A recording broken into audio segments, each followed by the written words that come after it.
भारतीय मजदूरों और भारतीय अर्थव्यवस्था के लिए कुवैत से एक बुरी खबर आ रही है।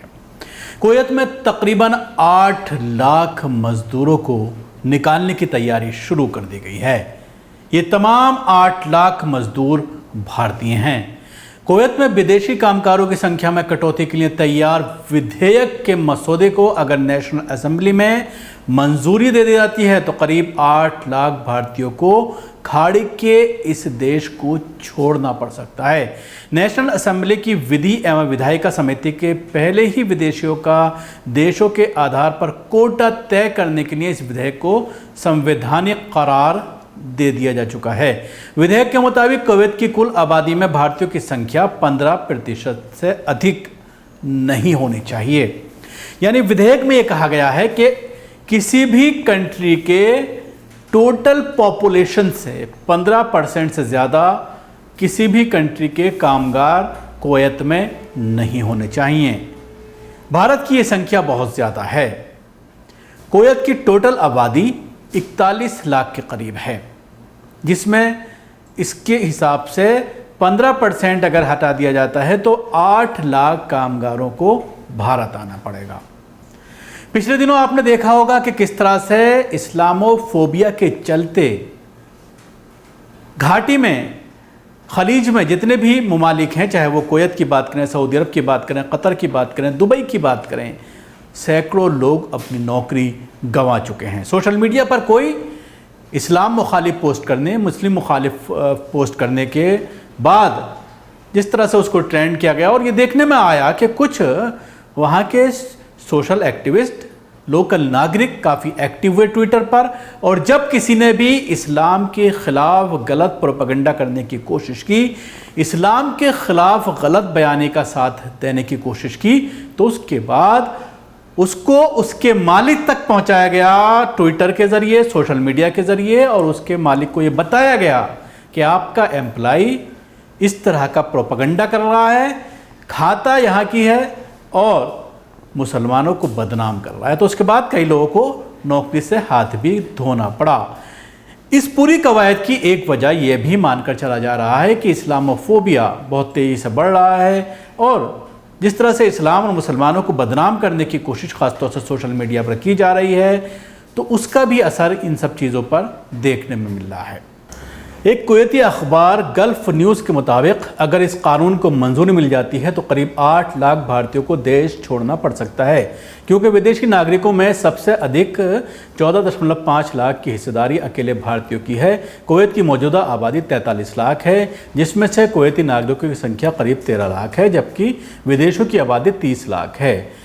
तेल की कीमतों में गिरावट और कोरोना वायरस की महामारी के चलते विदेशी कामगारों का विरोध बढ़ा है, और यहाँ की विधायिका और सरकारी अधिकारियों से कुवैत से विदेशी कामगारों को कम करने की मांग की जा रही है। नेशनल असेंबली के अध्यक्ष मरज़क अल गहनेम ने कुवैत टीवी से कहा है कि सांसदों के एक समूह कुवैत से विदेशी कामगारों की संख्या में चरणबद्ध तरीके से कटौती करने के लिए विधेयक का विस्तृत मसौदा जमा करेगा।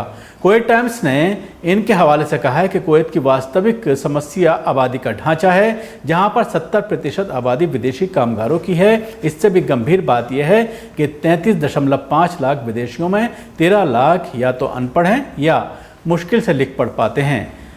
गहनेन ने कहा है कि मैं समझता हूं कि हम डॉक्टर और कुशल कारीगरों की भर्ती कर सकते हैं, न कि अकुशल मजदूरों की। ये विकृति का संकेत है, और वीज़ा कारोबारियों ने इस संख्या के बढ़ने में योगदान किया है। असेंबली अध्यक्ष ने कहा है कि मसौदा कानून में उनकी कोशिश विदेशी कामगारों की अधिकतम संख्या तय करनी है, जिनकी संख्या में चरणबद्ध तरीके से कम लाई जाएगी। जैसे इस साल 70% है, अगले साल 65%, और इसी तरह आने वाले वर्षों में कमी की जाएगी। अरब न्यूज़ की खबर के मुताबिक विदेशी कोटा विधेयक को संबंधित समिति को विचार करने के लिए भेजा जाएगा। इसमें कहा गया है कि भारतीयों की संख्या राष्ट्रीय जनसंख्या के 15% से अधिक नहीं होनी चाहिए, जिसका मतलब यह है कि 8 लाख भारतीयों को कुवैत छोड़ना पड़ेगा। कुवैत स्थित भारतीय दूतावास के मुताबिक करीब 28,000 भारतीय कुवैती सरकार में नर्स, राष्ट्रीय तेल कंपनियों में इंजीनियर और कुछ वैज्ञानिक के तौर पर काम करते हैं। दूतावास के मुताबिक अधिकतर भारतीय कामगार करीब 5.23 लाख निजी क्षेत्र में काम कर रहे हैं।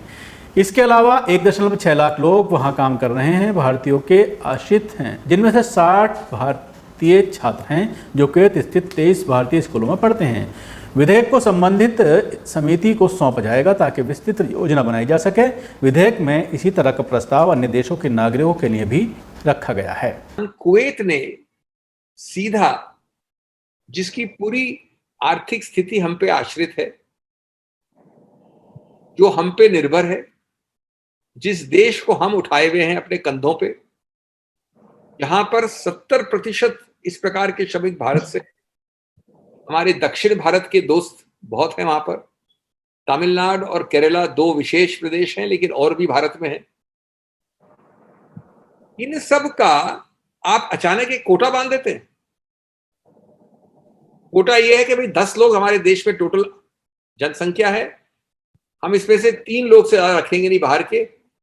3 लोगों का जो रेशो होगा उसके अनुसार आपके 8 लाख लोग वहां पे चले जाइए। 8 लाख भारतीय, उस देश की पूरी पॉपुलेशन है 14.5 लाख, ये आपको याद रहे, पूरी पॉपुलेशन। तो उसमें से आधी पॉपुलेशन भारतीयों की निष्कासित, डिपोर्टेशन, एक्सट्रेडिशन, निकालना, देश निकाला, जो भी कह दीजिए आप। क्या कर रही थी सरकार? माननीय मोदी जी इतना यूएई जाते हैं, कभी अवार्ड मिलता है, कभी वहां से अवार्ड लेते हैं, कभी देते हैं, इतनी बड़ी बातें होती हैं। और कुवैत जैसा सिर्फ देश की साइज और उसकी आर्थिक स्थिति नहीं, वो पूरी तरह से हमारे कारण से उन्नति कर रहा है इन लोगों के। न पूछ, न ताछ, न वेट। एक नीति बनी, कानून पास हुआ, उच्चतम उनकी जो असेंबली है वहां पर पारित हुआ, संवैधानिक करार किया गया। और आप क्या कर रहे थे?